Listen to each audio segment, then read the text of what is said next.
Hello అందరికీ welcome back to Dolly dumplings. ఇవాళ recipe వచ్చేసి ఎప్పుడు పల్లీ చట్నీయే కాకుండా ఓసారి ఇలా శనగలతో చట్నీని ట్రై చేసి చూడండి. టేస్ట్ చాలా బాగుంటుంది. ఇది వేడి వేడి ఇడ్లీలోకి కానీ దోశల్లోకి కానీ ఎలా తీసుకున్నా చాలా బాగుంటుందండి. ప్రాసెస్ చూసేద్దాము. దీనికోసం స్టవ్ ఆన్ చేసి కడాయి పెట్టుకొని ఇందులో 1 టేబుల్ స్పూన్ ఆయిల్ వేసుకోవాలి. ఆయిల్ వేడిన తర్వాత 1/2 టేబుల్ స్పూన్ జీలకర్ర, అలాగే 2 లేదా 3 కారం గల ఎండుమిరపకాయలని వేసుకోవాలి. ఈ మిరపకాయలు లైట్గా వేయించుకుంటే సరిపోతుందండి. అలాగే మంటని లో ఫ్లేమ్లో పెట్టి ఈ ప్రాసెస్ చేసుకోవాలి. ఇప్పుడు ఇందులో 1 ఇంచు అల్లాన్ని పైన పొట్టు తీసేసి చిన్న చిన్న ముక్కలుగా కట్ చేసి వేసుకోవాలి. ఇందులోనే 4 వెల్లుల్లి రెబ్బలను కూడా పొట్టు తీసి వేసుకొని మంటని లో ఫ్లేమ్లోనే ఉంచి లైట్గా వేయించుకోవాలి. ఇప్పుడు ఇందులో 1 రెమ్మ కరివేపాకు వేసుకొని ఈ కరివేపాకును కూడా 1 నిమిషం పాటు వేయించుకోవాలి. ఇవన్నీ మరీ ఎక్కువ వేపుకోవాల్సిన అవసరం లేదండి. లైట్గా కలర్ చేంజ్ అయితే సరిపోతుంది.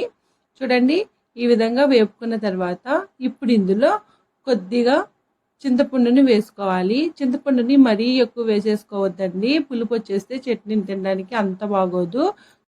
చూడండి, ఇలా వేయించుకొని దీన్ని పక్క పెట్టేసుకొని కాస్త చల్లారనివ్వాలి. ఈలోగా చట్నీలోకి పోపుని ప్రిపేర్ చేసుకుందాము. ఇప్పుడు ఇదే స్టవ్ మీద కడాయిని పెట్టుకొని ఇందులో 2 టేబుల్ స్పూన్ల ఆయిల్ వేసుకోవాలి. ఆయిల్ వేడిన తర్వాత 1/2 టేబుల్ స్పూన్ ఆవాలు, 1/2 టేబుల్ స్పూన్ జీలకర్ర, అలాగే ఇందులో 2 ఎండుమిరపకాయలని వేసుకోవాలి.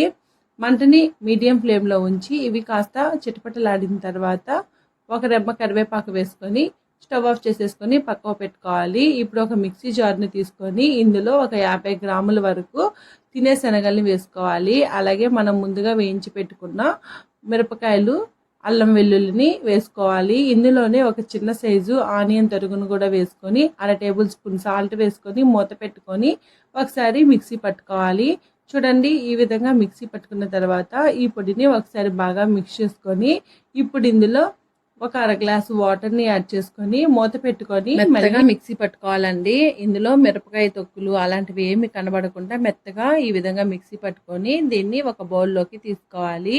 అలాగే ఇందులోనే ఒక 1/2 గ్లాసు వాటర్ని యాడ్ చేసుకొని ఒకసారి బాగా కలుపుకోవాలి. చూడండి, ఈ చట్నీ కన్సిస్టెన్సీ అనేది మీకు చిక్కగా కావాలంటే చిక్కగా అడ్జస్ట్ చేసుకోండి, లేదా కొద్దిగా వాటర్ని యాడ్ చేసుకొని పలచగా కూడా వేసుకోవచ్చు. ఇందులోనే సాల్ట్ సరిపోయిందో లేదో చెక్ చేసుకొని సాల్ట్ని అడ్జస్ట్ చేసుకోవాలి. అలాగే మనం ముందుగా వేయించి పెట్టుకున్న పోపును కూడా వేసుకొని ఒకసారి బాగా మిక్స్ చేసుకోవాలి. చూడండి, అంతేనండి, తినే శనగపప్పుతో చట్నీ రెడీ అయిపోయింది. ఇది వేడి వేడి ఇడ్లీల్లోకి కానీ దోశల్లోకి కానీ బోండాల్లోకి కానీ ఏ టిఫిన్స్లో తీసుకున్నా చాలా టేస్టీగా ఉంటుందండి. అలాగే మనం ఎన్ని తింటామో కూడా తెలియకుండా అన్ని తినేస్తాము.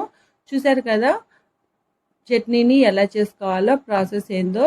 ఈ వీడియో మీకు నచ్చితే లైక్ చేయండి, షేర్ చేయండి, కామెంట్ చేయండి. అలాగే మరిన్ని రెసిపీస్ కోసం మన ఛానల్ని సబ్స్క్రైబ్ చేసుకొని నోటిఫికేషన్ సింబల్ని ఆన్ చేయండి.